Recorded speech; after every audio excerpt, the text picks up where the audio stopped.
Good afternoon friends. चलो, हमने कल डिडक्शन स्टार्ट किए थे।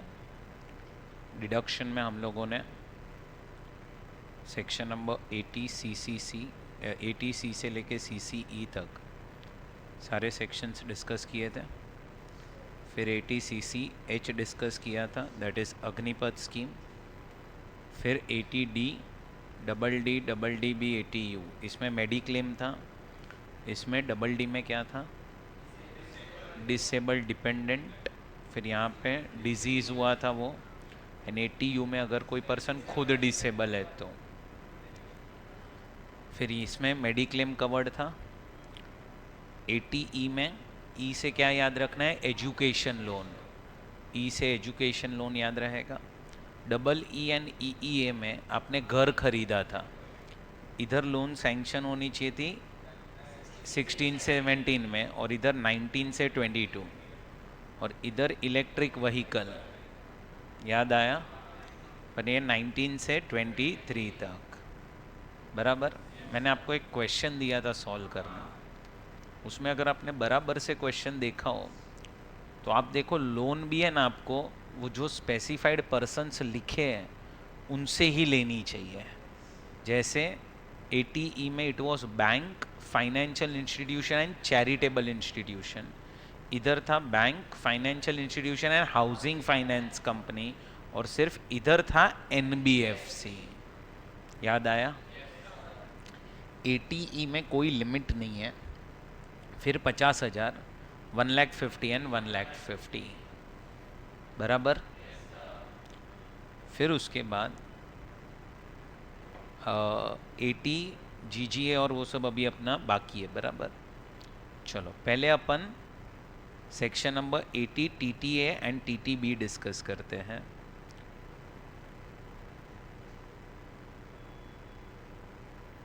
दो सेक्शंस पहले बहुत इजी है, वो डिस्कस कर लेते हैं, TTA एंड TTB।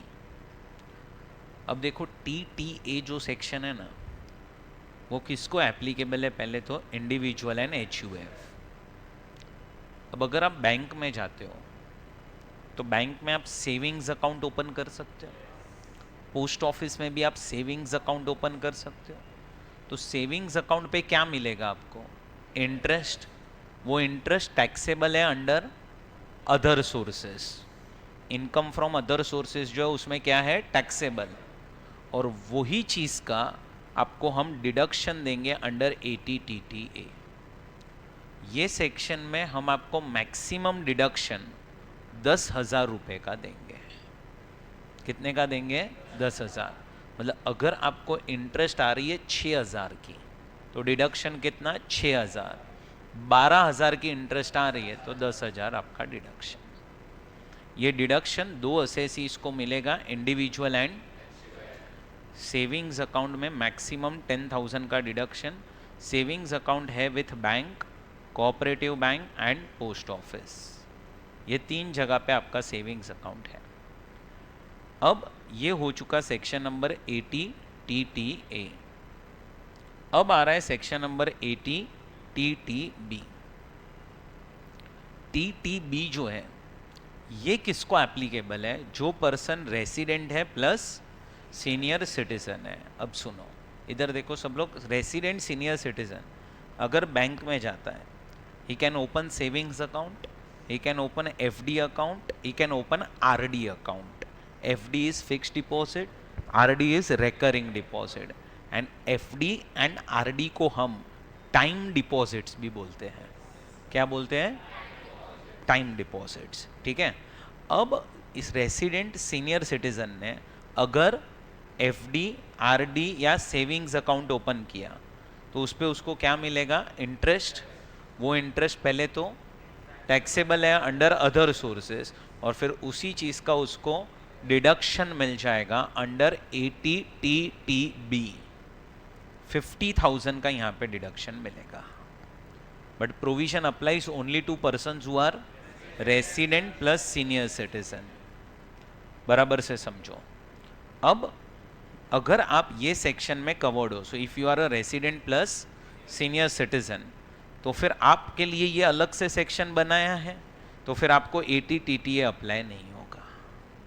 तो इसीलिए देखो, deduction under this section would however not be available to a resident senior citizen eligible for deduction under AT-TTB। तो अगर आपको TT-B में डिडक्शन मिल रहा है तो आपको TT-A जो है वो एप्लीकेबल नहीं होगा। आया समझ में? अब एक सेक्शन आ रहा है, सेक्शन नंबर 10-15। जब भी आपके सामने सेक्शन 10 आया है, कहने से कुछ ना कुछ एग्जम्प्ट हुआ है। अब ये क्या बोल रहा है कि अगर आपका पोस्ट ऑफिस में सेविंग्स अकाउंट है, सेविंग्स अकाउंट, और आप सिंगल पर्सन के नाम पे अकाउंट है, तो हम आपको 3500 की जो इनकम है ना, इंटरेस्ट, वो एग्जम्प्ट कर देंगे। और अगर जॉइंट अकाउंट है तो दोनों को 3.5 मतलब 7000 की इनकम एग्जम्प्ट कर देंगे। अब अगर ये वाला प्रोविजन कब अप्लाई होगा? जब आपका पोस्ट ऑफिस में सेविंग्स अकाउंट है, बैंक में नहीं है, सिर्फ पोस्ट ऑफिस। तो अब कैसा होता है समझो कि अगर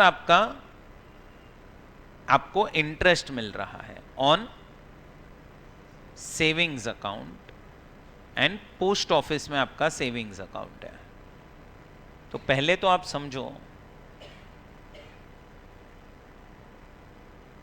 समझो कि आपको इंटरेस्ट 12,000 की मिली, 12,000 की इंटरेस्ट मिली है। तो और दूसरा केस समझो कि आपको 60,000 की इंटरेस्ट मिली है। तो पहले आप क्या करोगे? इनकम फ्रॉम अदर सोर्स में इंटरेस्ट ऑन सेविंग्स अकाउंट लिखोगे विथ पोस्ट ऑफिस, कितना? 12,000 inner column and 60,000 in inner column. और इधर से पहले आप एग्जम्पशन माइनस करोगे, कितना? 3,500 और 3,500। कितना बच गया ये? तो इधर बच गया 9,500, इधर बच गया आपका 8,500 एंड इधर 56,500। और फिर आप जाओ अंडर AT-TTA और AT-TTB। AT-TTA में जाओगे तो 8,500 हो जाएगा और यहाँ पे हो जाएगा 10,000। TTB में जाओगे तो 8,500 एंड यहाँ पे हो जाएगा 50। दोनों में से कोई भी एक ही सेक्शन एप्लीकेबल होगा, दोनों अप्लाई नहीं होगा। और अगर मैं आपको बोलूँ कि आपको इंटरेस्ट मिल रहा है from a bank account, interest from a bank account, case 1 10,000 and case 2 60,000। Case 1 10 और केस 2 60। तो इनकम फ्रॉम अदर सोर्स में पहले इंटरेस्ट 10,000 एंड 60 को टैक्स कर दो, no exemption under 10-15, and then you will get deduction either under section 80-TTA और under section 80-TTB। Under 80-TTA 10,000 and 10,000, and here it will be TTB 10,000 and 50,000। आया समझ में? सो अब पहले आप लोग ये 3 सेक्शंस लिखेंगे, AT-TTA, TTB एंड 10-15, फिर मैं एग्जाम्पल लिखाता हूँ।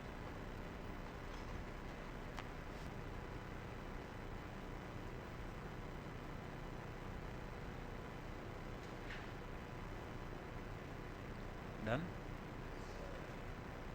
अच्छा, ये एग्जाम्पल लिखेंगे अभी।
गया? चल बढ़ते हैं आगे। अब जो अपना नेक्स्ट नोट है ना, नेक्स्ट नोट वो है section number 80 GGA, 80 GGB, 80 GGC, 80G and 80GG। अब इसमें से दो सेक्शंस तो अपने पहले से ही हो गए हैं। कौन से? GGB एंड GGC, तो वो अपने को करने की ज़रूरत नहीं है, अपन ने बिजनेस में लिख भी लिया है उसको। सो पहले मैं स्टार्ट कर रहा हूँ विद सेक्शन 80 GGA। चलो ध्यान से समझो। हमने जब बिजनेस एंड प्रोफेशन किया था, पता है हमने उधर एक साइंटिफिक रिसर्च का सेक्शन पढ़ा था और एक करवाया था national fund for rural development urban poverty eradication programme. अब अगर आप ये सब जगह पे क्या देते हो? डोनेशन। तो अगर यहाँ पे आपने डोनेशन दिया है, डोनेशन, बोलो क्या दिया है? तो वही डोनेशन का हम आपको क्या दे देंगे? डिडक्शन। अब आप याद करोगे तो जो भी आप साइंटिफिक रिसर्च में डोनेट करते हो ना, वो आपको सेक्शन नंबर 35 में डिडक्शन मिलता है, जिसमें याद करो कंट्रीब्यूशन में दो पार्ट्स थे, scientific research, social science and statistical research. And इधर जो भी आपने national fund for rural development urban poverty eradication programme में डोनेट किया, उसका आपको 35 CCA में डिडक्शन मिलता है। बट ये दो सेक्शंस हमने कौन से चैप्टर में पढ़े थे? तो अब समझो मैं बिजनेस कर रहा हूँ और मैंने ये सब जगह पे डोनेशन दिया, कहने से मुझे तो वो चीज़ PNL में डेबिट करने मिल जाएगी। और अब क्वेश्चन क्या आ रहा है कि जो लोग बिजनेस नहीं कर रहे हैं, समझो मैं सैलरी इनकम कमा रहा हूँ, या मेरे को हाउस प्रॉपर्टी इनकम आ रही है, या मुझे कैपिटल गेंस अदर सोर्स की इनकम आ रही है। अगर मुझे वो 4 हेड से इनकम आ रही है, बिजनेस हेड से इनकम, बिजनेस हेड से अगर इनकम नहीं आ रही है, मुझे सिर्फ वो 4 हेड से इनकम आ रही है, तो अब मैं क्या करूं? मतलब मेरा बोलना क्या है कि अगर मेरे ग्रॉस टोटल इनकम में बिजनेस एंड प्रोफेशन की इनकम है तो मेरे को टेंशन नहीं है।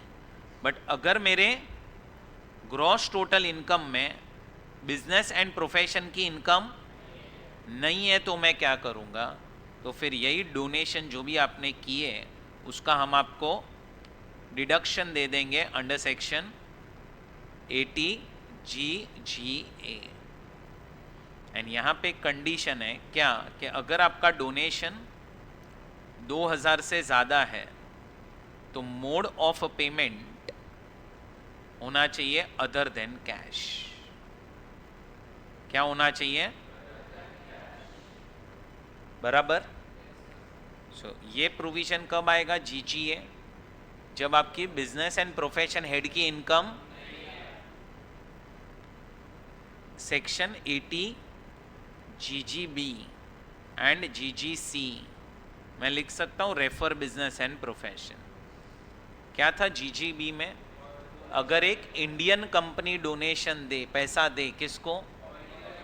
या फिर इलेक्टोरल ट्रस्ट को, तो आपको डिडक्शन मिलेगा। Mode of payment other than cash. And अगर कोई दूसरा पर्सन दे तो 80 GGC में मिलता है। जब इंडियन कंपनी पैसा दे रही है तो उसमें डोनेशन भी कवर्ड है एंड एडवर्टीजमेंट एक्सपेंस भी कवर्ड है। अदर पर्सन के केस में सिर्फ डोनेशन ही कवर्ड है। याद आया? अब आ रहा है सेक्शन नंबर 80G। 80G में क्या है? डोनेशंस। बोलो क्या है? डोनेशंस। G से आप वर्ड याद रख सकते हो, ग्रांट मिलता है, that is like a donation. So 80G क्या है? डोनेशंस। अब इसमें पहला ही पॉइंट क्या आ रहा है कि ये प्रोविजन एप्लीकेबल है पहले तो टू ऑल असेसीज, सारे असेसीज पे अप्लाई होता है। सेकंड, यहाँ पे पर्सन रेसिडेंट हो या नॉन रेसिडेंट फर्क नहीं पड़ेगा। सेकंड, अगर आपका डोनेशन काइंड में है, काइंड में, then it is not allowed, then it is not allowed. मतलब समझो कहीं पे आपने कपड़े डोनेट किए या कहीं पे आपने खाना डोनेट किया, तो आप काइंड में डोनेशन दे रहे हो, तो वो हम आपको माइनस करने नहीं देंगे। डोनेशन होना चाहिए इन मॉनिटरी टर्म्स। आ रहा है समझ में? तो ही वो अलाउड है। बट इसके अंदर एक कंडीशन है, क्या? कि अगर डोनेशन 2000 से ज़्यादा है तो mode of payment other than cash. अरे सुन रहा है? आया इतना समझ में? पहले क्या होना चाहिए? Mode of payment other than cash. क्या अपने आप हो रहा है सब कुछ? हाँ, क्या क्या बोल रहे हैं? अच्छा वो, अच्छा। अरे नहीं, यहाँ पे तो कुछ अपने आप ये देखो क्लिक हो रहा है बस, और कुछ नहीं। वो कनेक्ट होगा क्या? आईपैड तो है मेरे पास अभी भी। हाँ,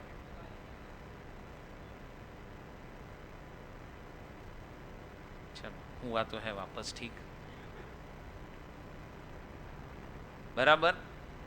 सो डोनेशन अगर आपने काइंड में दिया तो वो अलाउड नहीं है, मॉनिटरी टर्म्स में दोगे तो वो अलाउड है। एंड डोनेशन अगर 2000 से, तो मोड ऑफ पेमेंट होना चाहिए अदर देन कैश। अच्छा, अगर आपने डोनेशन दिया कहाँ पे? Scientific research, national fund for rural development, urban poverty eradication programme या पॉलिटिकल पार्टी को, तो वो ये सेक्शन में अलाउड क्यों?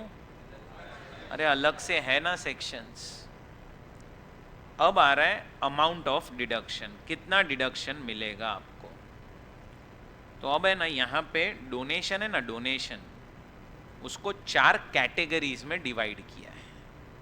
बोलो कितनी कैटेगरीज हैं? पहले कैटेगरी का नाम है अनलिमिटेड 100। बोलो क्या है नाम? सेकेंड कैटेगरी का नाम है अनलिमिटेड 50। क्या है? थर्ड कैटेगरी है लिमिटेड 100 और फोर्थ कैटेगरी है लिमिटेड 50। ऐसे 4 क्या बनाई गई है? कैटेगरीज बनाई गई है। अब आपने ये जितनी भी कैटेगरीज में जो भी डोनेशन किया ना, that is your actual donation, उसको आप पहले तो अलग से लिख लो। किसको लिख लो? एक्चुअल डोनेशन को। एक्चुअल डोनेशन लिख लो यहाँ पे, जो भी आपने डोनेट किया है। 4 कैटेगरीज में कौन से डोनेशंस कवर्ड है ये मैं बताऊंगा आपको, लेकिन जितना भी आपने डोनेट किया, मतलब ये अनलिमिटेड 100 में ना एक डोनेशन का लिस्ट है। अगर आपने वो सब जगह डोनेट किया है तो दैट इज अनलिमिटेड 100। फिर लिमिटेड 50 में एक लिस्ट है, लिमिटेड 100 में एक लिस्ट है, तो सबका आप टोटल कर लो। समझो आपने यहाँ पे 5 लाख डोनेट किया है, यहाँ पे आपने 6 लाख डोनेट किया, यहाँ पे आपने 7 लाख डोनेट किया है और यहाँ पे 4 लाख डोनेट किया है, बराबर। अब आपका पहला कॉलम बन गया है एक्चुअल डोनेशन। अब उसके बाजू में ही एक और कॉलम आएगा, क्या? Eligible donation. बोलो क्या आएगा? एलिजिबल डोनेशन के ही बाजू में और एक कॉलम आएगा परसेंटेज, और लास्ट में आपका एक कॉलम आ जाएगा डिडक्शन। अब ध्यान से समझोगे तो मैं आपको लॉजिकली समझाता हूं। क्या है फर्स्ट कैटेगरी का नाम?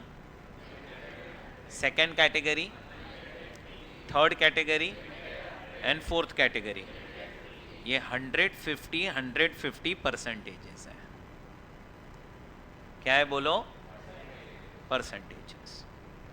अब पहली 2 कैटेगरी का नाम क्या है? अनलिमिटेड। पहली दोनों का नाम है अनलिमिटेड। अनलिमिटेड का मतलब क्या है पता है? जितना डोनेट करोगे ना सारा का सारा एलिजिबल है, सारा का सारा एलिजिबल। अनलिमिटेड, जितना डोनेट किया सारा एलिजिबल, मतलब जो आपका एक्चुअल डोनेशन है ना, उसको ही आपको क्या करना है, कॉपी पेस्ट करना है एलिजिबल डोनेशन। और जो एलिजिबल आया ना, एलिजिबल, उसका 100% ये आपका डिडक्शन अंडर ATG, और ये हो गया 3 लाख रुपीज आपका डिडक्शन अंडर ATG। अब तुम्हें समझ में आना चाहिए, अनलिमिटेड मतलब जितना डोनेट करना है करो, 100% डिडक्शन मिलेगा।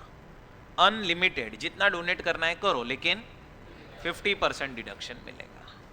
आ रही है चीजें समझ में? तो अब लिमिटेड वर्ड आ रहा है नेक्स्ट 2 कैटेगरीज में, तो उसका मतलब क्या होगा कि कहने से इस पे कुछ ना कुछ लिमिट्स होगी। तो अब आप क्या करो, लिमिटेड 100 और लिमिटेड 50, कितना डोनेट किया है ना, सबका टोटल कर लो। कितना डोनेट किया आपने? 11 लाख डोनेट किया है, दोनों का आपने टोटल कर दिया। और अब उसको कंपेयर करो किसके साथ? एक लिमिट के साथ। किसके साथ कंपेयर करो? समझो लिमिट आपकी 13 लाख आ रही है, 13, तो दोनों में से क्या सिलेक्ट करोगे? तो इसका मतलब कहना इसे 11 का 11 लाख एलिजिबल हो गया, मतलब यहां पे 7 लाख एलिजिबल हो गया और यहां पे 4 लाख एलिजिबल हो गया, तो इधर 7 लाख और इधर 2 लाख का डिडक्शन।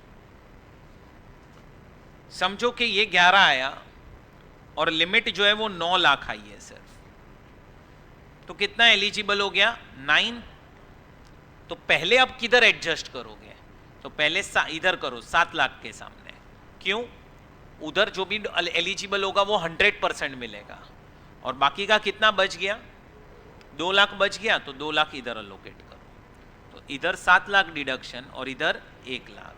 समझो लिमिट आई तुम्हारी 6 लाख, तो फिर 6 लाख एलिजिबल है, इधर 6 लाख आएगा, इधर नील, 6 लाख एंड नील। बराबर? बट अब क्वेश्चन क्या आता है कि सर लिमिट क्या है? तो लिमिट जो है ना वो है 10% of adjusted gross total income. बोलो क्या है limit? 10% of adjusted gross total income. अब क्वेश्चन क्या आता है, ग्रॉस टोटल इनकम क्या है? सुनो, आप पहले तो अपनी ग्रॉस टोटल इनकम निकाल लोगे, that is 5 heads clubbing and set of. उसमें ना क्या करना पता है, पहले सारे आप डिडक्शन माइनस कर दो जो भी क्वेश्चन में दिए हैं। ATC हो गया, ATD हो गया, डबल डी हो गया, ATE हो गया, ATEEB हो गया, ATTTA हो गया, लास्ट में ना, लास्ट में ATG रखना, लास्ट, सबसे लास्ट। और इसके लिए बनेगा आपका वर्किंग नोट। वर्किंग नोट में क्या बनेगा? जो ऊपर सिखा रहा हूं वो। और फिर अपना टारगेट है NTI निकालना। सो अपना टारगेट मत भूलना, target is to calculate, but to calculate NTI can I say you need all deductions and one of the deduction is ATG। तो ATG सबसे लास्ट में सॉल्व करना। क्यों? क्योंकि अब ATG के लिए अपन क्या बनाएंगे? Working note. और वर्किंग नोट जो है ना वो ये रहा, वर्किंग नोट जो है वो ये है। और ये वर्किंग नोट के लिए हमें क्या चाहिए? AGTI चाहिए। Now how to calculate AGTI? तो सुनो, व्हाट इज AGTI? तो number 1 you take GTI and from GTI you give effect of all deductions except ATG। कितना इजी हो जाएगा देखो AGTI निकालना। क्यों? GTI है तुम्हारे पास, सारे डिडक्शंस भी है तुम्हारे पास, और अब इसमें से माइनस करो क्या? STCG under section 111A, and इसमें से माइनस करो LTCG under section 112A and 112। खत्म, विनिंग्स माइनस मत करना। और जो भी आंसर आया दैट इज योर AGTI। आपको समझ में आना चाहिए कि इधर GTI में कहने से आपने सारी इनकम ले ली होगी, मतलब लॉन्ग टर्म शॉर्ट टर्म सब आया होगा। तो तुम्हारे लिए अब जब यहाँ पे आओगे तो AGTI इसके लिए ही चाहिए अपने को बस। तो AGTI निकालना कितना ईजी हो जाएगा तुम्हारे लिए। आया समझ में? तो इस तरह से आप लोगों को ये सेक्शन का इफेक्ट देना है। अब अपने को पढ़ना क्या है इसमें? तो पढ़ना ये है कि अनलिमिटेड 100 में कौन से डोनेशंस कवर्ड है, अनलिमिटेड 50 में क्या कवर्ड है, तो अब तुम देखो यहाँ पे आप लोगों के सामने एक पूरा चार्ट आ रहा है, ये डोनेशंस का लिस्ट है। ये सारे डोनेशंस देखो कैटेगरी वाइज आपको दिए गए हैं। अब क्वेश्चन क्या आता है, क्या ये डोनेशंस हमें याद रखने हैं? यस। कौन सा डोनेशन कौन से बॉक्स में कवर हो रहा है, कौन से कैटेगरी में कवर हो रहा है, ये पता होना चाहिए, याद रह जाएगा। पहले तो फर्स्ट बॉक्स कौन सा है, बॉक्स नंबर 1, बॉक्स नंबर 2 क्या है, बॉक्स नंबर 3 है, एंड बॉक्स नंबर 4 है।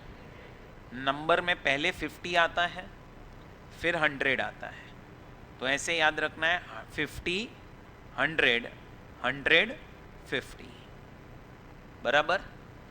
अब है ना, मैं तुम लोगों को टोटल 10 मिनट्स दूंगा, आपको सिर्फ ये डोनेशंस रीड करने हैं, कोई रट्टा नहीं मारना है। पर आपका टारगेट क्या है पता है, ये जो पेज है ना, पेज, ये पेज का इमेज आपके दिमाग में बनाना है। मतलब क्या, आपको ये देखना है कि कौन सा डोनेशन हमने कौन से बॉक्स के अंदर पढ़ा था, बस तुम्हें सिर्फ यही आइडेंटिफाई करना है ना कौन से कैटेगरी में फॉल हो रहा है। तो आपको ये पेज का इमेज अपने दिमाग में बनाना है कि हाँ मैंने ये डोनेशन यहाँ पे कहीं तो देखा था, या ये डोनेशन यहाँ पे कहीं तो देखा था। आ रहा है समझ में? तो आपके पास अभी 10 मिनट्स है, पूरा ये लिस्ट से गो थ्रू करो। लिस्ट एक बार पढ़ के हो जाए तो दूसरी बार पढ़ो। सिर्फ टारगेट इतना ही है कि ये पेज तुम्हारे दिमाग में डालना है, बराबर है? टेक्स्ट बुक ओपन करो और पढ़ना स्टार्ट करो।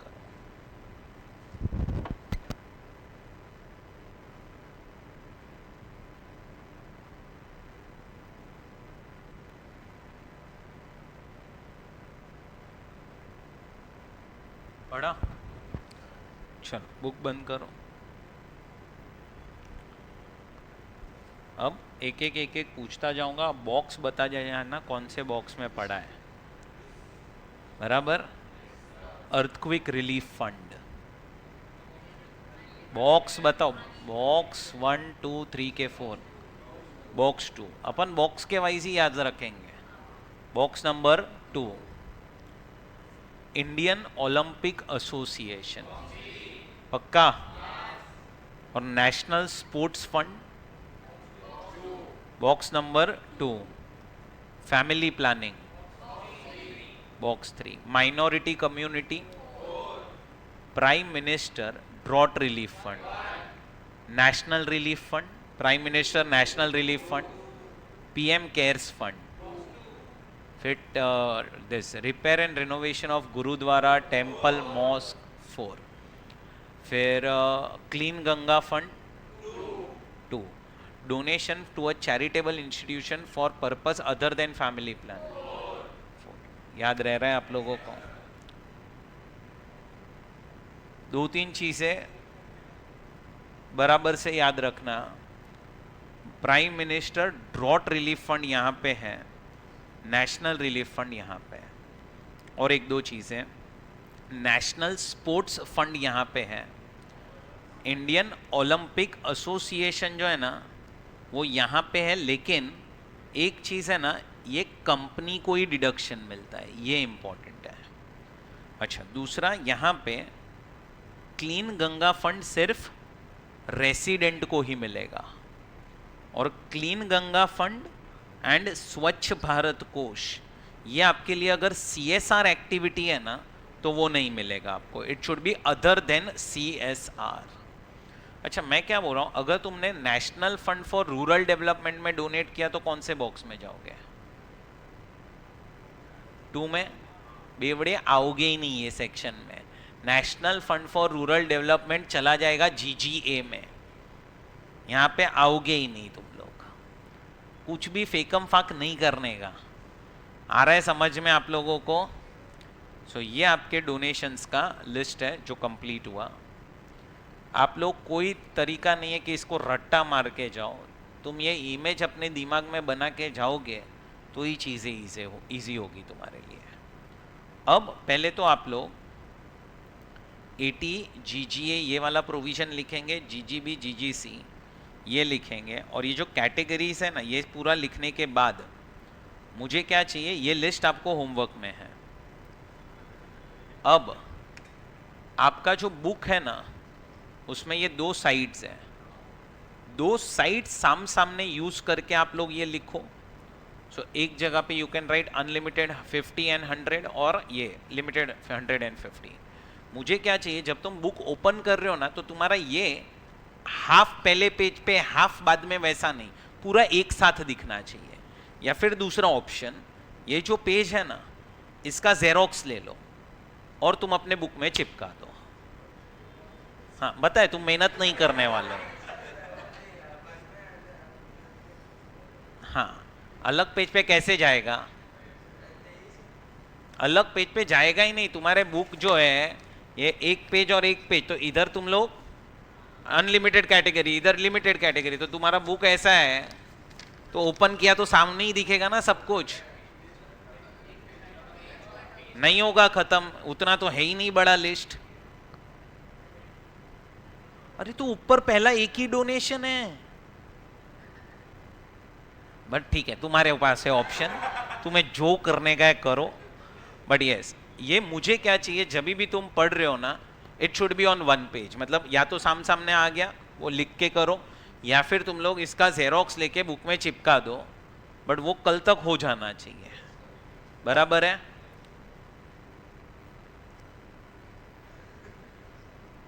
चलो,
adjusted gross total income.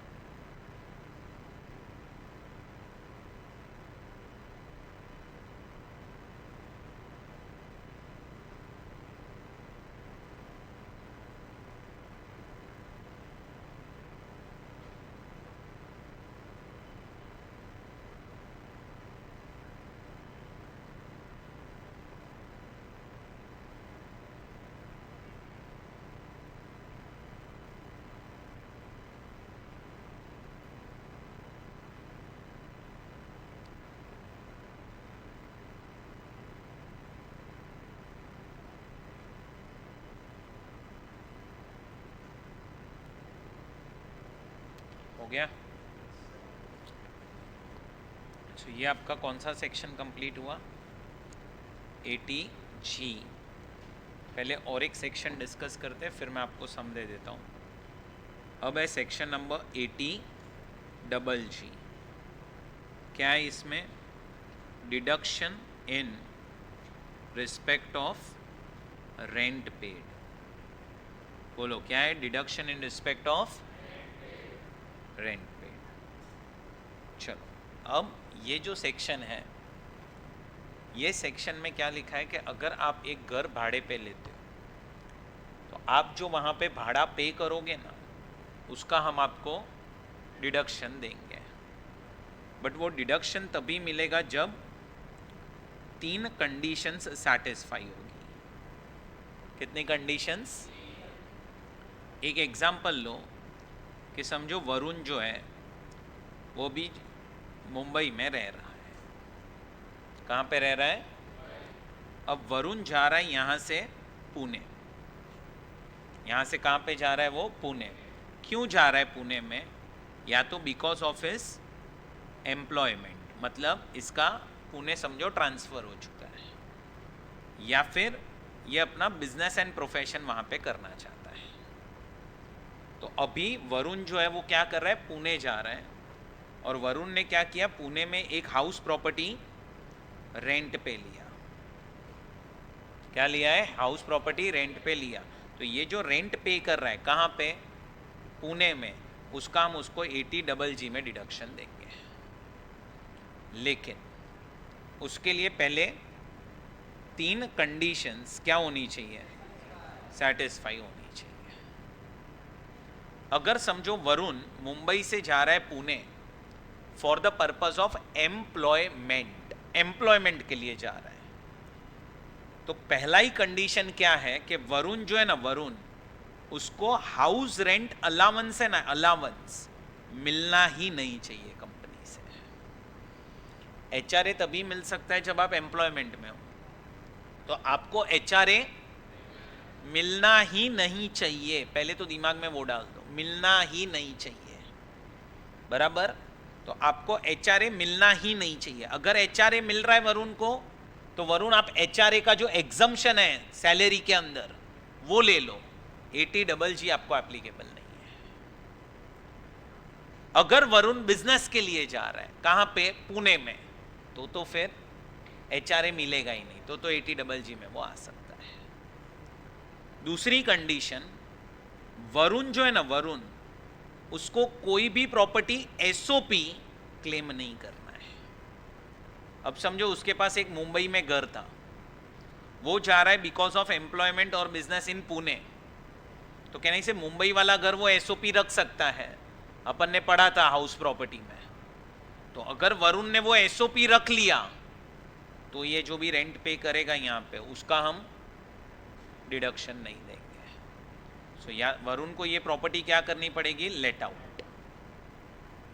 And third condition, Varun का या फिर मिसेस वरुण का या फिर इसके माइनर सन या डॉटर का या वरुण के HUF का हाउस प्रॉपर्टी होना ही नहीं चाहिए। कहाँ पे?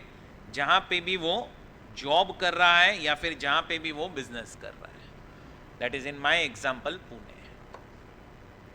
सो जहाँ पे भी उसका एम्प्लॉयमेंट है या जहाँ पे भी उसका बिजनेस है, वहाँ पे प्रॉपर्टी होना ही नहीं चाहिए।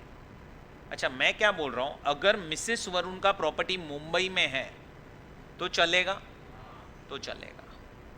मुंबई में मिसेस वरुण का प्रॉपर्टी है तो चलेगा। अच्छा, मिसेस वरुण ने मुंबई की प्रॉपर्टी को एसओपी रखा तो चलेगा, वो भी चलेगा।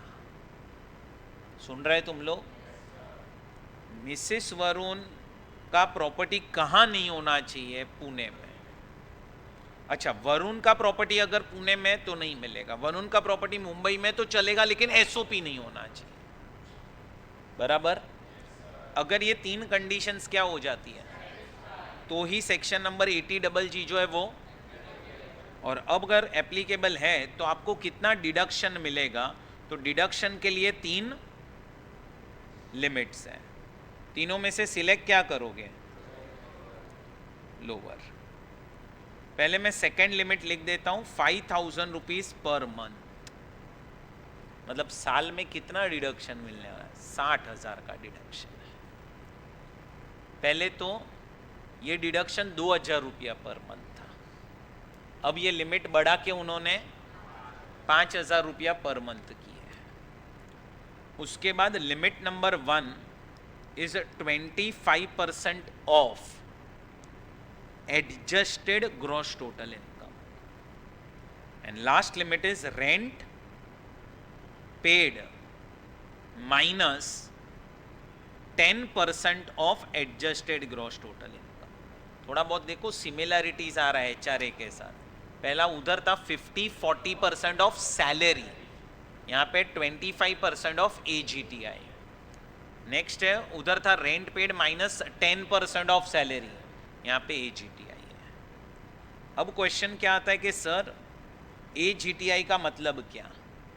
तो यहाँ पे AGTI का मतलब है start with your gross total income, give effect of all deductions excluding ATGG, excluding, then give effect of long term capital gain under 112 and 112A, मतलब वो लेस कर दो, and short term capital gain under section 111A, इसको less कर दो, तो जो भी आंसर आया that is your adjusted gross total income. अब तुम समझो, यहाँ पे एक ही प्रॉब्लम आएगी, बट वो तुम्हें पूछेंगे नहीं कभी भी। अगर आपको कभी ATG और ATGG साथ में आ गया तो इधर भी AGTI चाहिए और इधर भी AGTI चाहिए। अच्छा, इधर AGTI किसके लिए चाहिए पता है? Only for limited 100 and limited 50। Unlimited के लिए AGTI थोड़ी चाहिए अपने को। तो इसकी AGTI कैलकुलेट करते वक्त GTI minus all deductions excluding ATG, और इधर GTI minus all deductions excluding ATGG। तो इसका मतलब इसकी AGTI कैलकुलेट करते वक्त इसका इफेक्ट आना चाहिए और इसकी AGTI कैलकुलेट करते वक्त इसका इफेक्ट आना चाहिए। तो ऐसे केसेस में हम लोग प्रैक्टिकली तो देखो सॉफ्टवेयर है कैलकुलेट करने के लिए, बट अगर थियोरेटिकली करना हो तो हम इक्वेशन बनाते हैं यहाँ पे कि डिडक्शन अंडर सेक्शन ATG समझते हैं x होगा और ये y होगा, और इक्वेशन बना के सॉल्व करते हैं इसको। आया समझ में? बट ऐसा केस आएगा नहीं। हाँ, आपको अनलिमिटेड कैटेगरी और ATGG आ सकता है साथ में, उधर थोड़ी AGTI चाहिए फिर तो, सो वो पॉसिबल है। सो ये आपका कौन सा सेक्शन कंप्लीट हुआ? ATGG। चलो लिख लेंगे ये सेक्शन पहले।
होगा?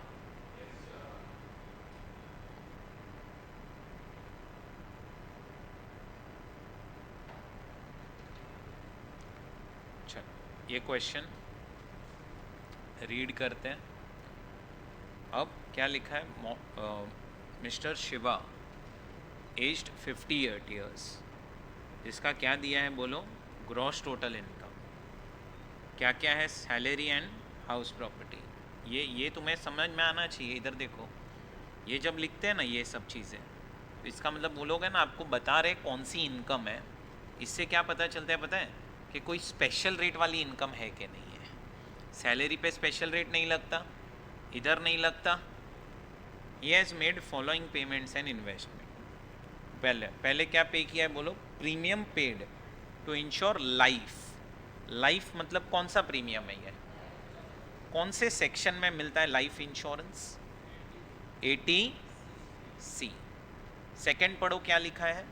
मेडिकल इंश्योरेंस कहाँ मिलता है? 80B। Donation to a public charitable institution कहाँ मिलता है ये?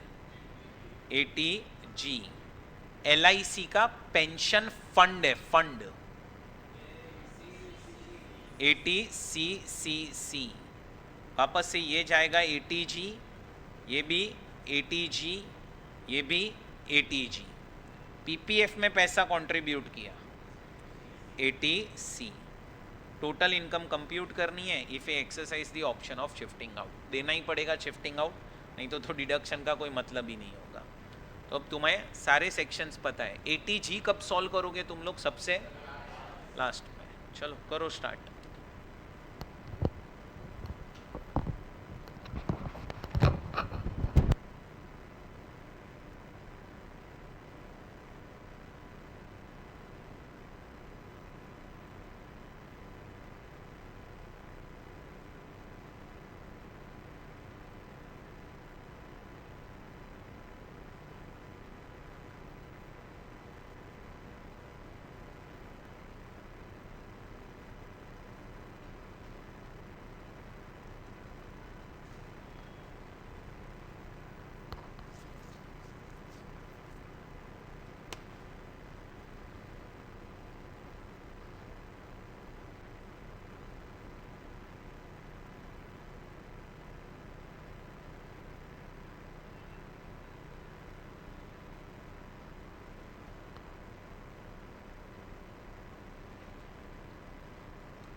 चलो पहले तो अपने 80C में डिडक्शन कितना हो रहा है?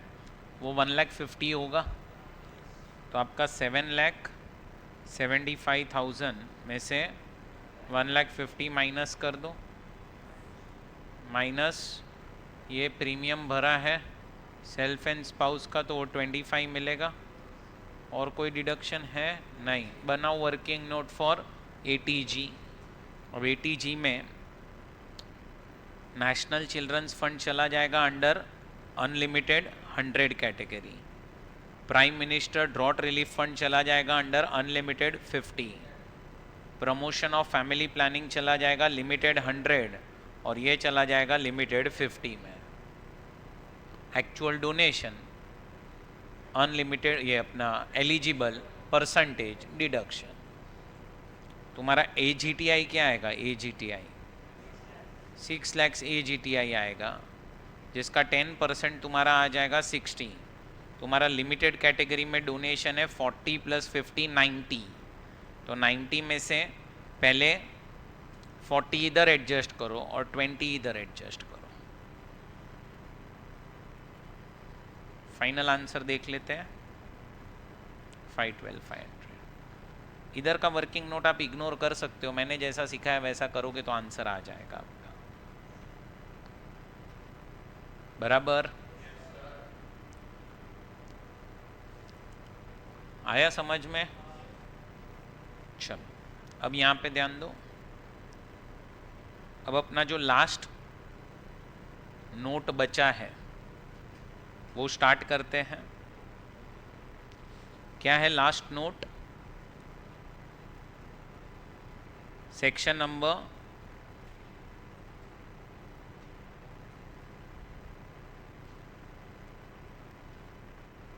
Section 80 double J double A 80 Q Q B and 80 R R B. अब ये सारे डिडक्शंस फॉल होते हैं under chapter 6A heading number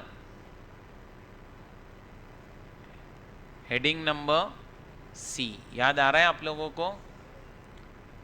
अच्छा, अब ये तीनों सेक्शन में एक कॉमन पॉइंट क्या है पता है? ये तीनों सेक्शन में कि deduction is allowed if return is filed on time. आपने अगर रिटर्न टाइम पे भरा तो ही हम आपको ये डिडक्शन देंगे। कौन से? तीनों 80 double J double A Q Q B and R R B. अगर आपने रिटर्न लेट भरा तो हम आपको ये डिडक्शंस नहीं देंगे। चलो स्टार्ट करते। पहला सेक्शन 80 डबल जे डबल ए। अब 80 डबल जे डबल ए जो सेक्शन है, deduction in respect of employment of new employees. अब गवर्नमेंट को क्या चाहिए कि आप जितना एम्प्लॉयमेंट जनरेट करो उतना अच्छा है।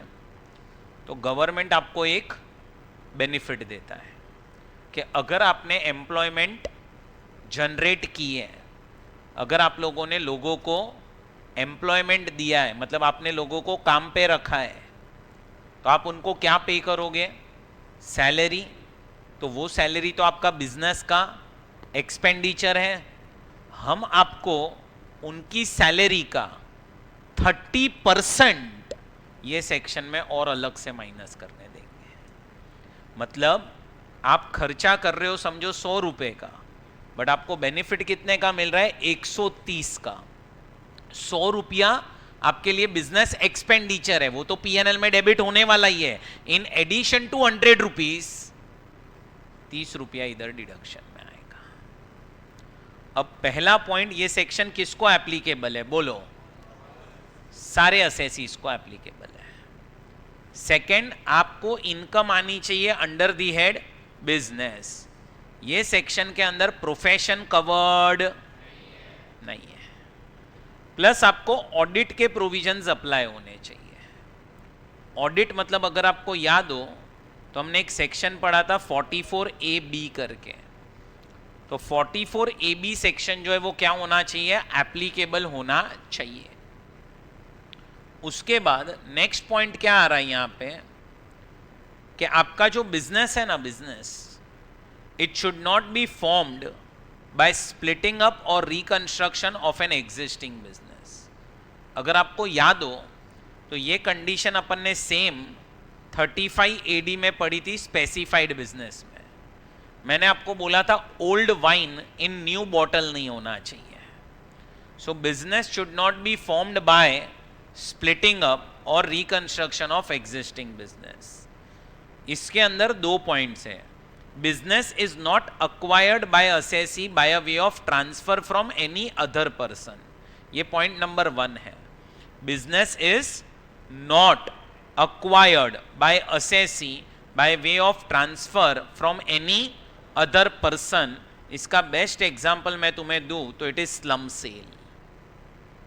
हमने अभी कैपिटल गेन्स में पता है पढ़ा था कि अगर आप कोई यूनिट, डिवीजन, अंडरटेकिंग ट्रांसफर कर देते हो ऑन गोइंग कंसर्न बेसिस तो उसको हम बोलते हैं स्लम सेल। एंड सेकेंड है, it should not be as a result of any business reorganisation. Business reorganisation का मतलब क्या होता है कि आप बिजनेस करने का जो मॉडल है ना, मॉडल उसको चेंज कर रहे हो। मतलब पहले आप बिजनेस कर रहे थे as a sole proprietor, but समझो अब आपने अपने आप को कन्वर्ट कर दिया इनटू अ कंपनी। या फिर आप पहले बिजनेस कर रहे थे एज अ पार्टनरशिप फर्म, आपने अपने आप को कन्वर्ट कर दिया इनटू अ कंपनी। तो ये क्या है? बिजनेस करने का जो तरीका है, मॉडल है, वो अगर आप चेंज कर रहे हो तो उसको हम बोलते हैं बिजनेस रीऑर्गेनाइजेशन। अब हम आपको ये मतलब बिजनेस रीऑर्गेनाइजेशन नहीं होना चाहिए। एंड 6th डिडक्शन कितना मिलेगा? 30% ऑफ सैलरी का हम डिडक्शन देंगे। कितने साल के लिए आप डिडक्शन ले सकते हो? 3 साल। 3 साल के लिए आप डिडक्शन ले सकते हो। अब आपके पास एक नीचे लिस्ट आ रहा है ऐसे एम्प्लॉइज का जिनको आप सैलरी पे करोगे तो आपको 80JJAA में डिडक्शन नहीं मिलेगा। अच्छा, क्या इनकी सैलरी का बिजनेस के अंदर ऐसा एक्सपेंस क्लेम कर सकते हो? यस, इधर नहीं आना है। नंबर 1, कौन? ऐसा एम्प्लॉय जिसकी सैलरी महीने की 25,000 से ज्यादा है। बड़े एम्प्लॉयज को हटा दिया इन्होंने। ऐसे एम्प्लॉयज जिनकी सैलरी 25,000 से ज्यादा है। Next, employee who does not participate in a recognised provident fund. अब तुम समझो, ऑर्गेनाइजेशन में 2 टाइप के एम्प्लॉयज अपॉइंट होते हैं। एक होते हैं रेगुलर एम्प्लॉयज और एक होते हैं कैजुअल एम्प्लॉयज। रेगुलर एम्प्लॉयज मतलब क्या? कि ये कंपनी को काम आने वाले ही है हर साल। Casual employees are appointed for specific task. जैसे ही वो टास्क खत्म हुआ वो एम्प्लॉयज ऑर्गेनाइजेशन छोड़ के जाएंगे। अब जो कैजुअल एम्प्लॉयज होते हैं ना, उनके नाम पे पीएफ अकाउंट ओपन नहीं होता है। रेगुलर एम्प्लॉयज के नाम पे ही पीएफ अकाउंट ओपन होता है। तो वैसे एम्प्लॉयज का भी आप सैलरी 80JJAA में डिडक्ट नहीं कर पाओगे। फिर क्या आ रहा है? Employee for whom entire contribution is paid by government under employees pension scheme notified in accordance with the provisions of employees provident fund and miscellaneous provisions act 1952। मतलब एक लिस्ट ऑफ एम्प्लॉयज दिए हैं जिनका सारा कंट्रीब्यूशन किस में? Pension scheme में। कौन पे करता है? गवर्नमेंट। तो ऐसे एम्प्लॉयज जिनका सारा कंट्रीब्यूशन गवर्नमेंट पे कर रहा है, ऐसे एम्प्लॉयज भी क्या हो जाएंगे? इन एलिजिबल हो जाएंगे फॉर 80JJAA। लास्ट में आ रहा है employee who is employed for less than 240 days in the previous year. अगर कोई एम्प्लॉय को आपने एम्प्लॉयमेंट दी है बट कितने टाइम के लिए दी है? Less than 240 days in previous year, तो ऐसे एम्प्लॉयज भी इनएलिजिबल है।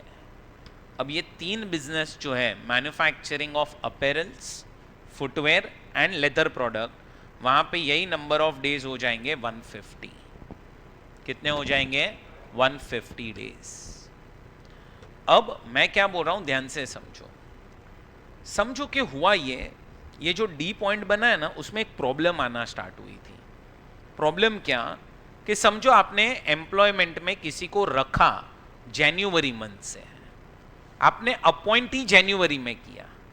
Now, when appointment is in January month, obviously that person will not be employed for 150 or 240 days in current year, because number of days left in previous year are only 90 or 91.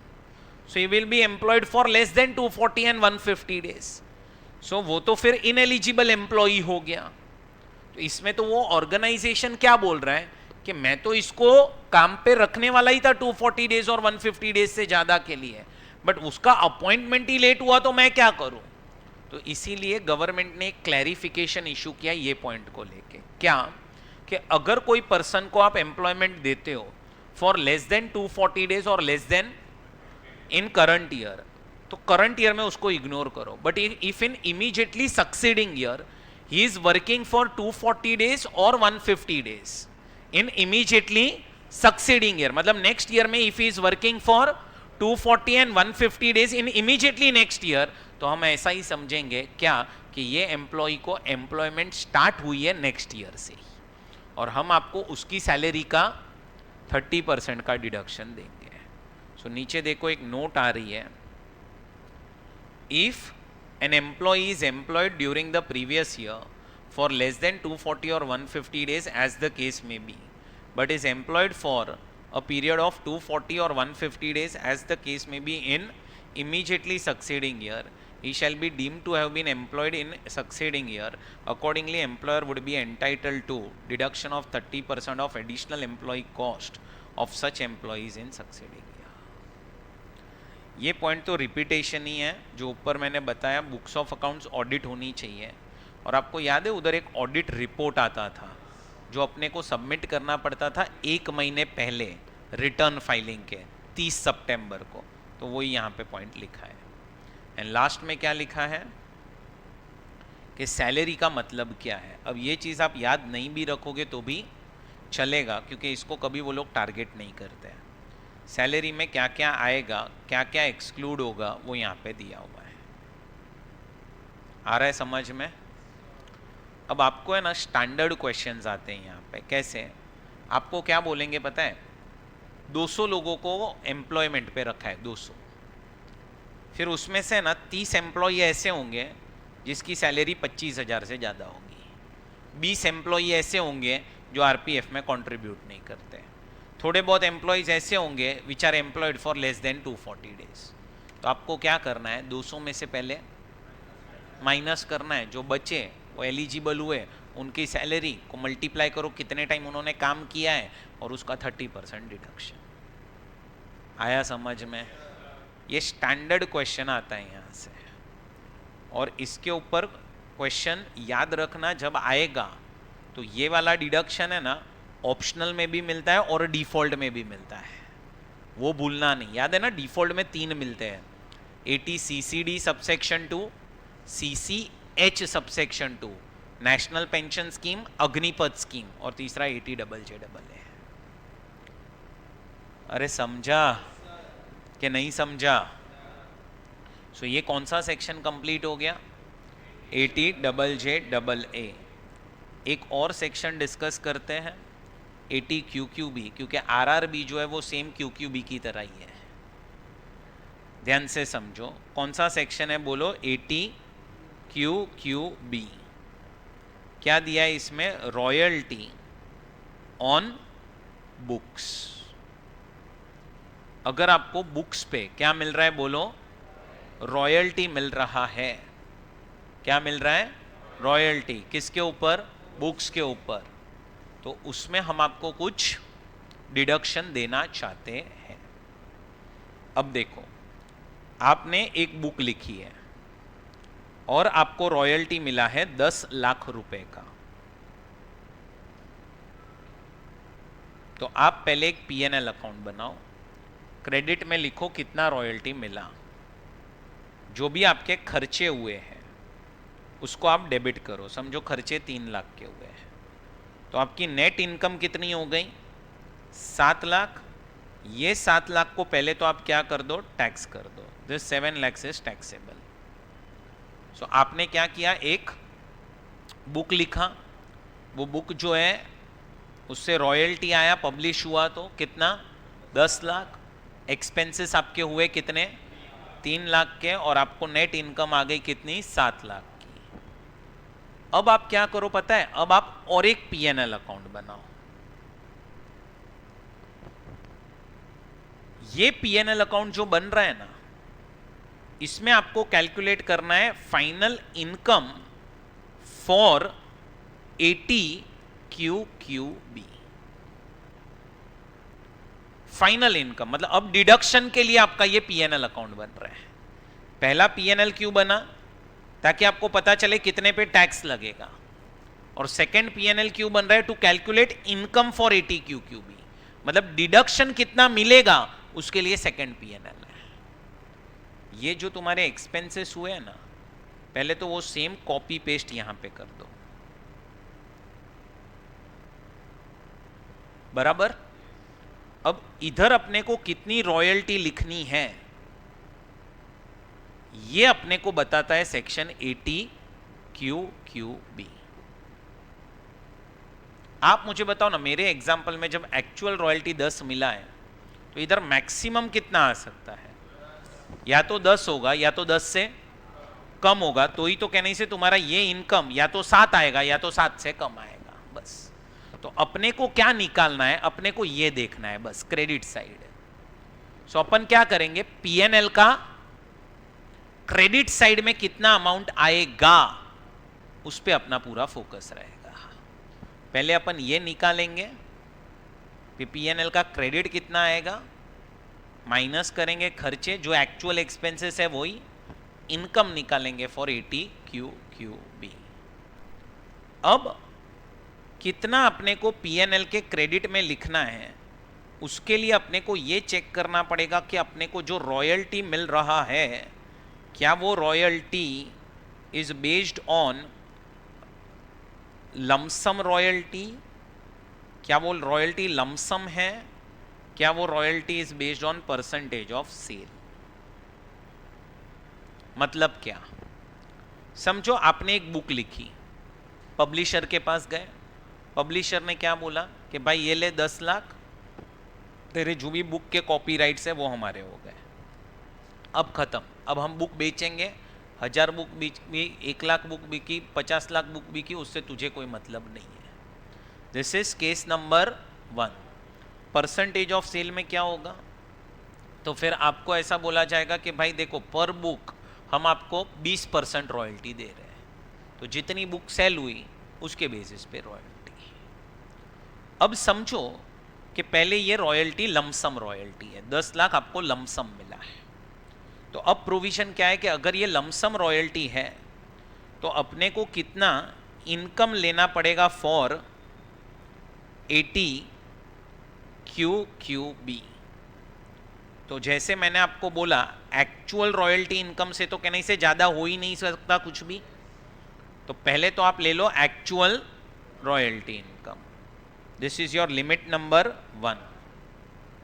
और एक limit आएगी limit number 2। Limit number 2 एप्लीकेबल तभी है जब आपको ये royalty outside India मिल रही है।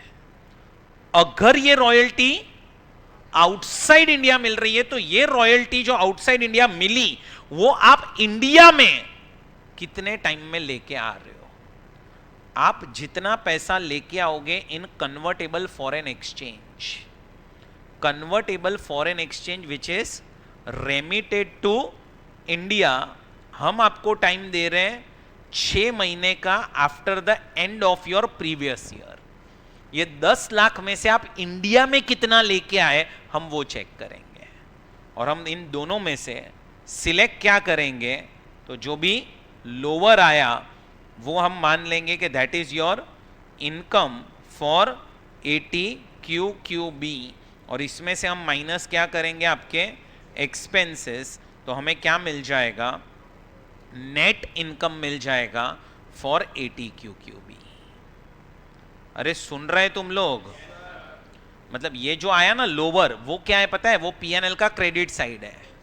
तो अगर समझो ये 10 लाख रुपया की रॉयल्टी तुम्हें इंडिया में ही मिली है, तो तुम्हें समझ में आ रहा है सेकंड पॉइंट आएगा ही नहीं, convertible foreign exchange remitted to India. तो आपका जो PNL बना है for the purpose of taxability and जो PNL बनेगा for the purpose of deduction, क्या नहीं से सेम हो जाएगा।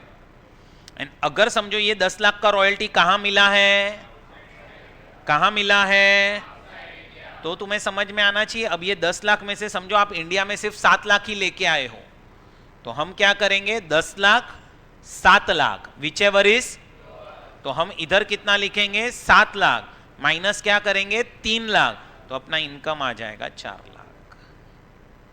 तो ये पॉइंट रेलेवेंट कब होगा, कन्वर्टेबल फॉरेन एक्सचेंज वाला, जब रॉयल्टी आउटसाइड इंडिया मिल रहा है तब। अच्छा, परसेंटेज ऑफ सेल में प्रोविजन सेम ही है जो यहां पे लिखा है, बस एक छोटा सा चेंज। पहला you take actual royalty income, compare करो with convertible foreign exchange which is remitted to India up to 30th September of assessment year, and number 3 15% of sales। इन तीनों में से जो भी लोअर आया वो सिलेक्ट करना, वो आपका होगा इनकम फॉर 80 QQB, माइनस करना एक्चुअल एक्सपेंसेस, तो आपको नेट प्रॉफिट मिलेगा।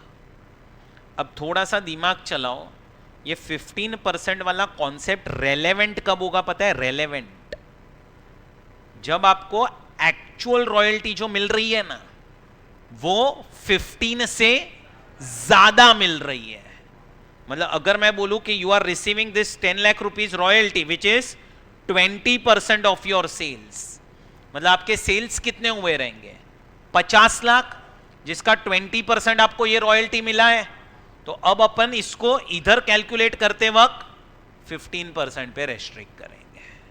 बट अगर मैं आपको बोलूं कि आपको रॉयल्टी मिली 10% रही है, तो कहने से फिर आपका 15% का कॉन्सेप्ट रेलेवेंट ही नहीं हुआ।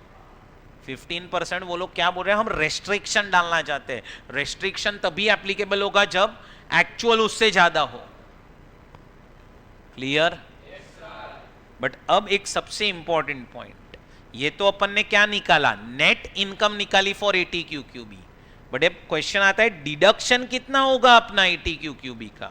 तो डिडक्शन होगा या तो आपकी नेट इनकम फॉर एटीक्यूक्यूबी और 3 lakh rupees maximum which ever is lower.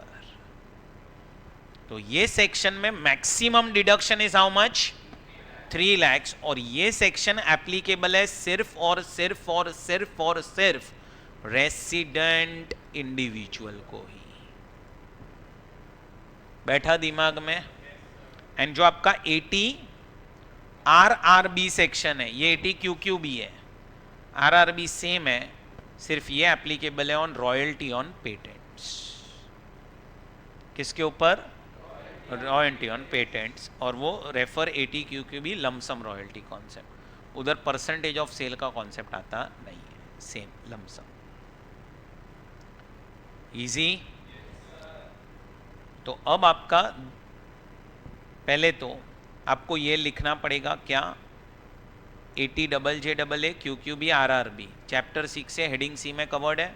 फिर ये एक नोट डाल देना, deduction is allowed if return is filed on time. फिर पहला सेक्शन 80 JJAA लिखते हैं। चलो वरुण सर,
डन.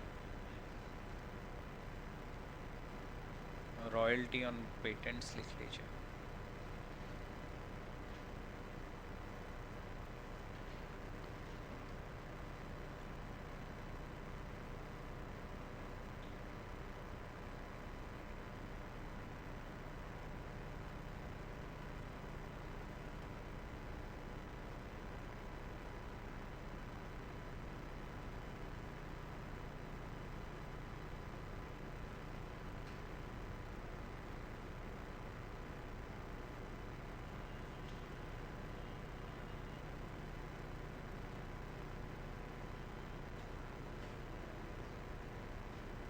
क्या सेम?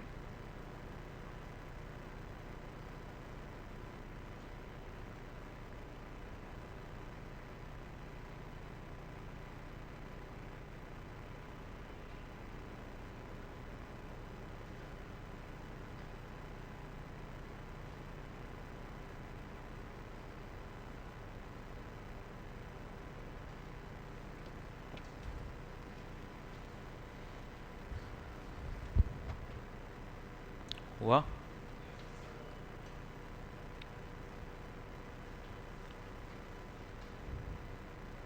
क्वेश्चन नंबर पहले 10 देखो, फिर क्वेश्चन 11 और उसके बाद क्वेश्चन 12. फटाफट करो, छोटे छोटे ही क्वेश्चन है तीनों.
आए आंसर्स?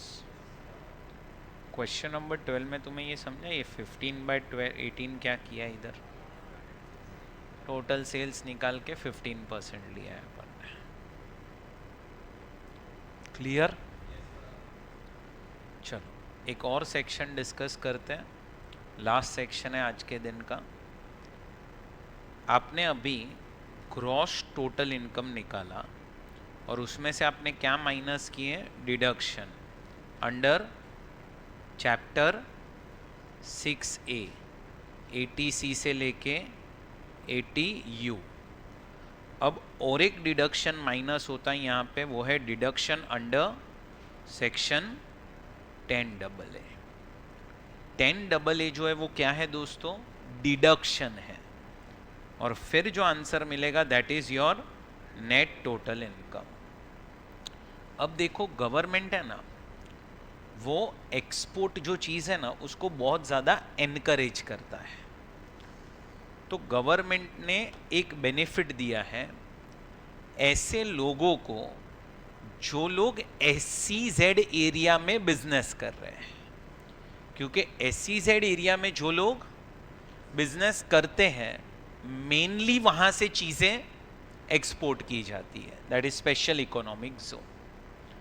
अब बेनिफिट क्या है? तो अगर आप SEZ एरिया के अंदर क्या कर रहे हो? बिजनेस, और आपको एक्सपोर्ट करने के वजह से आ रहे हैं प्रॉफिट्स, तो हम आपको पहले 5 साल एक्सपोर्ट प्रॉफिट के ऊपर टैक्स ही नहीं लगाएंगे। मतलब 5 साल जितना भी आपका एक्सपोर्ट प्रॉफिट आएगा उसका डिडक्शन 10AA के अंदर। नेक्स्ट 5 years मतलब from year number 6 to year number 10 50% of export profit is allowed as a deduction. And third 5 years that is 11th year से लेके 15th ईयर तक 50% ऑफ एक्सपोर्ट प्रॉफिट और amount transferred to special economic zone reinvestment reserve account whichever is lower that is allowed as deduction, but this deduction is allowed only under optional scheme not under default scheme. and और एक चीज है क्या कि आपको अपना business start कर देना पड़ेगा बाय 31 मार्च 21। तो जिन लोगों ने ऑलरेडी ये टाइम पे बिजनेस स्टार्ट उनको ही कहना से अब ये सेक्शन एप्लीकेबल है।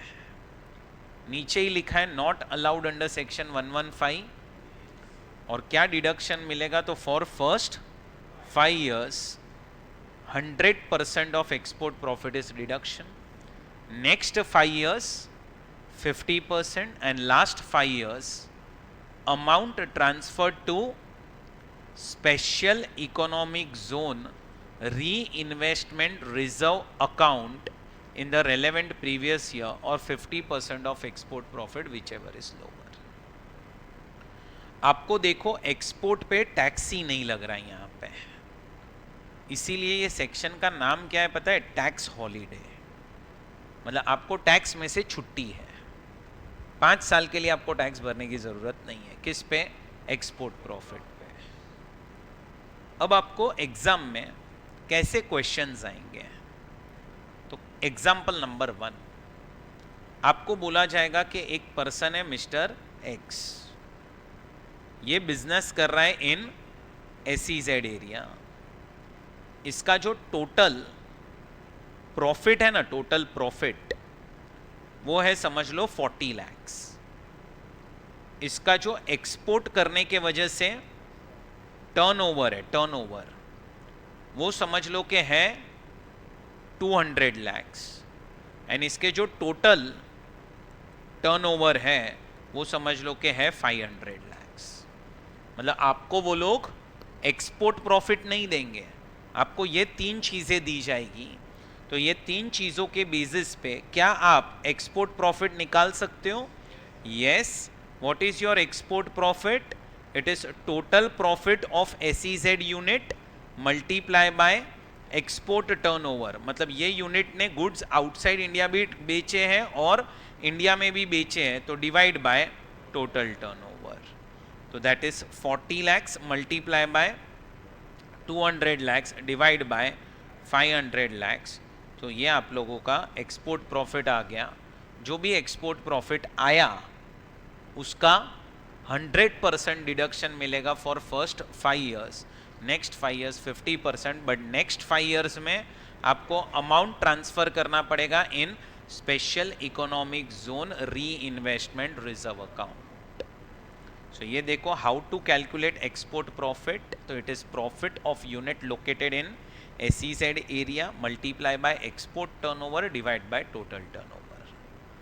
अब है ना कभी कभी वो लोग क्या करेंगे, अब बराबर से समझना, ये लोग ने एक्सपोर्ट टर्नओवर जो है ना, एक्सपोर्ट उसको अभी थोड़ा सा डिफाइन प्रॉपरली, मतलब इसको थोड़ा सा मॉडिफाई किया डेफिनेशन को। पहले तो लिखा था एक्सपोर्ट टर्नओवर, तो आपने कितना एक्सपोर्ट किया है? 200। बट अब उन्होंने क्या बोला, हम एक्सपोर्ट टर्नओवर में आपको अमाउंट इंक्लूड करने तभी देंगे जब ये पैसा है ना, ये पैसा आप इंडिया में लेके आओगे। मतलब अगर ये 200 lakhs में से आप इंडिया में 180 lakhs ही लेके आ गए तो आपका एक्सपोर्ट टर्नओवर भले ही होगा 200, मतलब अभी भी 20 लाख रुपया आपका आना बाकी है, बट हम आपका एक्सपोर्ट टर्नओवर ये फॉर्मूला कैलकुलेट करते वक्त 180 लेंगे। मतलब ये लोग क्या बोल रहे हैं, जितना इंडिया में ज्यादा लेके आओगे पैसा उतना तुम्हारा बेनिफिट ज्यादा है। तो आपको कभी कभी क्वेश्चन में क्या देंगे कि मिस्टर एक्स है, जो SEZ एरिया में बिजनेस कर रहा है उसके जो टोटल प्रॉफिट्स है वो है समझ लो 40 lakhs के, उसका जो एक्सपोर्ट टर्नओवर है वो समझ लो कि है 200 lakhs और उसका जो टोटल टर्नओवर है वो समझ लो कि है 500 lakhs। अब आपको क्वेश्चन में दिया है क्या, अमाउंट रेमिटेड टू इंडिया, मतलब आपको वो 200 लाख इंडिया में लेके आना है, कब तक लेके आना है, up to 30th September of assessment year, मतलब आपके पास टोटल देखोगे तो प्रीवियस ईयर गिन के 18 महीने हैं, 18 महीने में आप पैसा लेके आओ इंडिया में। समझो आप सिर्फ 180 lakhs ही लेके आए हो, तो now your export turnover is not 200 lakhs, it is 180 lakhs. Amount remitted to India up to 30th September of assessment year, that is ये एक्सपोर्ट टर्नओवर कितना इंडिया में आया। एंड सेकेंडली वो लोग क्या बोल रहे हैं, amount deposited in a bank outside India approved by RBI। समझो RBI ने एक बैंक को आउटसाइड इंडिया अप्रूव किया है और आपने पैसा उस बैंक में डिपॉजिट किया, कितना, 10 लाख रुपया। अभी तो बैलेंस 10 लाख समझो या तो आपको कस्टमर ने नहीं दिया है या फिर 10 लाख रुपया आप कोई दूसरे बैंक में रख के बैठे हो, तो ये जितना भी अमाउंट आप बैंक RBI ने अप्रूव किया उसमें रखोगे, भले ही वो पैसा इंडिया में लेके नहीं आए हो, इसको भी हम एक्सपोर्ट टर्नओवर में कंसिडर कर लेंगे। ये देखो, what is export turnover, convertible foreign exchange remitted to India up to 30th September of assessment, amount deposited to a separate account maintain outside India approved by RBI is eligible for calculation of export turnover. So इसका मतलब अब आपका formula क्या बनेगा, how to calculate export profit, तो export profit is equal to total profit multiply by export turnover divide by total turnover.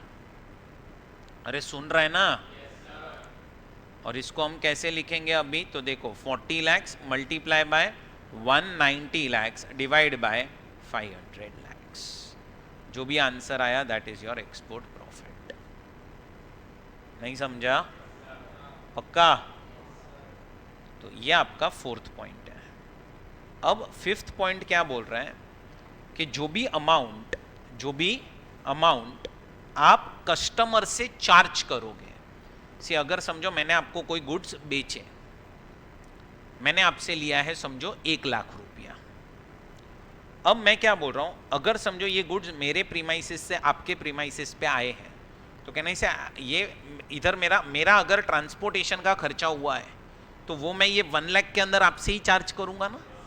अगर समझो मैं ट्रांजिट इंश्योरेंस ले रहा हूं तो वो ट्रांजिट इंश्योरेंस का खर्चा भी कहने से मैं आपसे ही चार्ज करूंगा।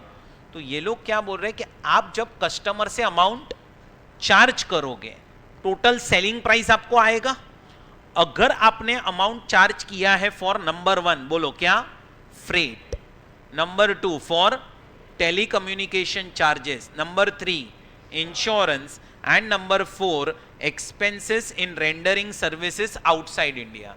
फॉर एग्जाम्पल मैंने आपको 1 लाख का प्रोडक्ट बेचा, मैंने आपको क्या बोल दिया कि ये लो 1 लाख का प्रोडक्ट इंस्टॉलेशन मैं करवा के दूंगा आपके प्रीमाइसिस पे, अब मेरे लोग आएंगे आपके प्रीमाइसिस पे और इंस्टॉल करेंगे, तो वो सर्विस आउटसाइड इंडिया मैं आपको दे रहा हूं।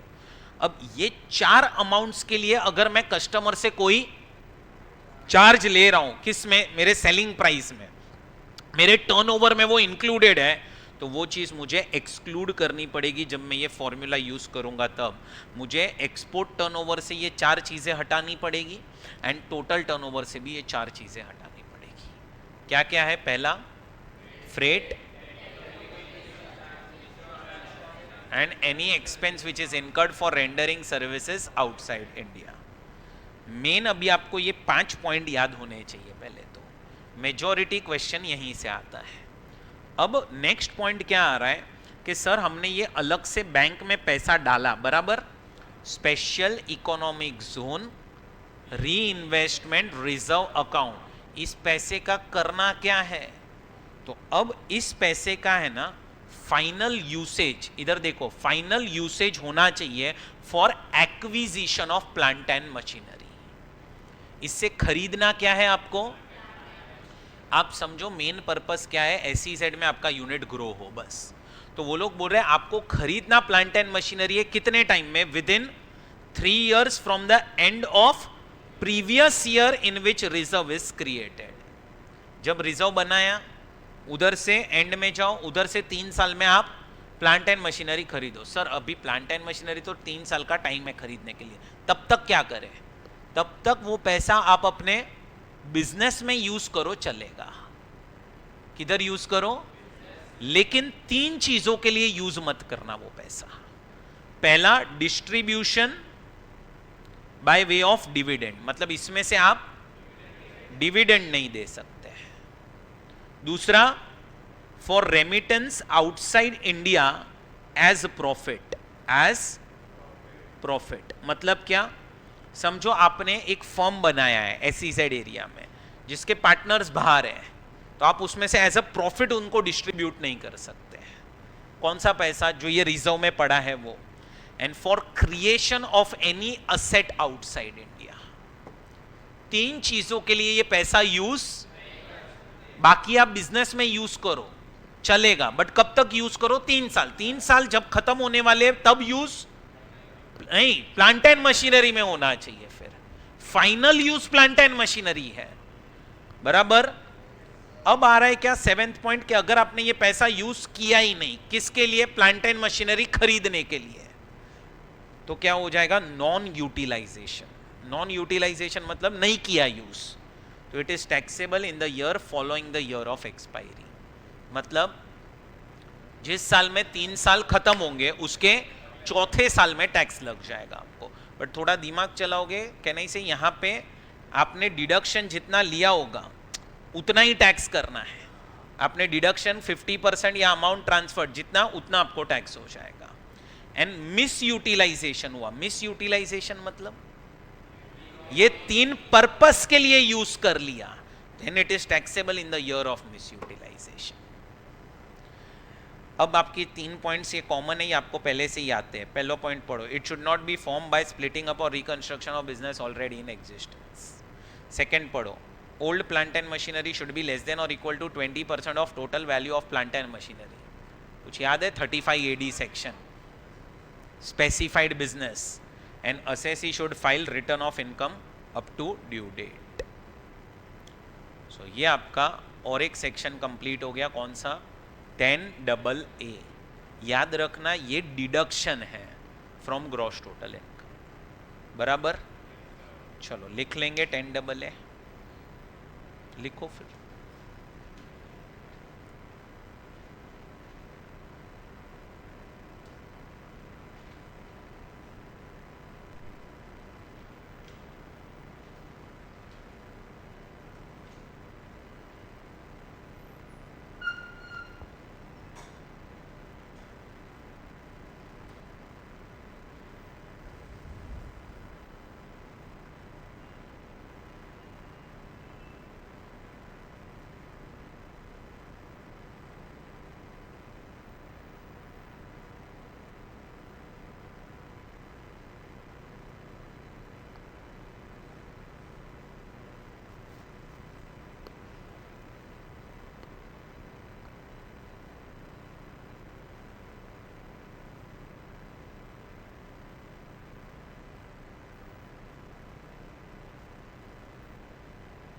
आपका सेकेंड लेक्चर कितना, 5 बजे?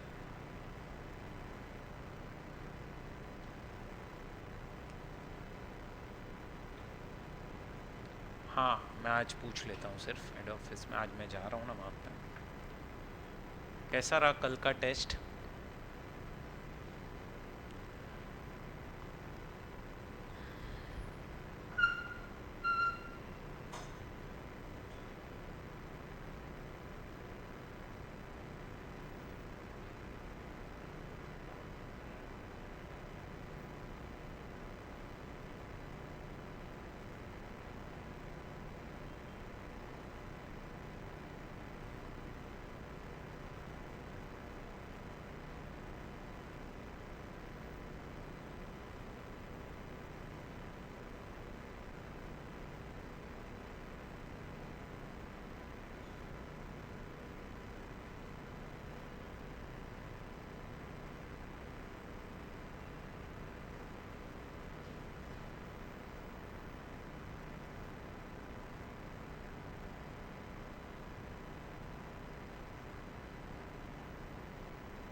खत्म हो गया? बहुत पढ़ाई कर लिया तुमने। जाओ लेके आओ नया बुक फिर के घर पे है।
आया ये सेक्शन समझ में आया?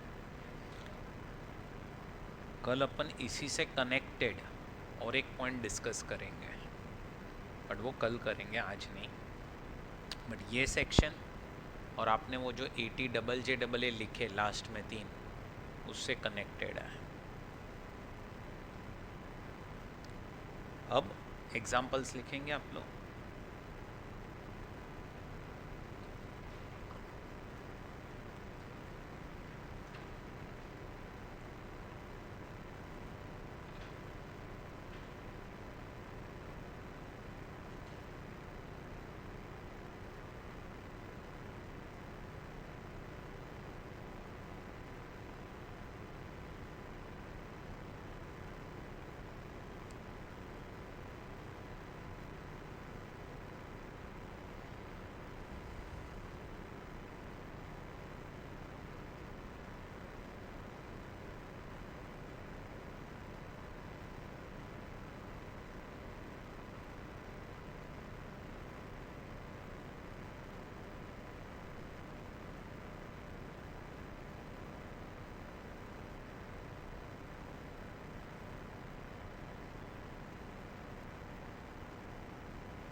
अब फ्रेंड्स आप लोगों को अभी एक क्वेश्चन करना है, ये है क्वेश्चन नंबर 13। 2 मिनट सिर्फ सुन लो। लास्ट में लिखा है कि you compute tax in a tax efficient manner. मतलब अब आपको यहाँ पे दोनों करना पड़ेगा, ऑप्शनल एंड डिफॉल्ट। तो वो आप दोनों करके सॉल्व करो। ये सब में ना आपको HTCG दिया हुआ है। HTCG क्या दिया है बोलो? HTCG। कुछ लिखा नहीं है कि ये HTCG कौन से असेट पे है। जब कुछ ना दिया हो ना तो अज्यूम कि ये अदर असेट्स पे है, ये 111A में कवर्ड नहीं है। और लॉन्ग टर्म दिया हुआ है तो वो 112 समझ लेने का। और मैंने आपको बीच में भी बोला होगा कि क्वेश्चन में अगर डेट ना दी हो तो 23rd या उसके बाद। बराबर? ये एक सम अभी आपको सॉल्व करना है, फिर आपका ब्रेक स्टार्ट। ये सम करो और फिर ब्रेक लेना, ठीक है? एक बार सिर्फ कल 10AA और वो 80JJA वाला जो नोट है वो एक बार रिवाइज कर लेना। भले यहाँ पे आके करो 15 मिनट पहले, बट वो रिवाइज करना क्योंकि उससे ही कनेक्टेड एक प्रोविजन सिखाना है। चलो बाय बाय फ्रेंड्स।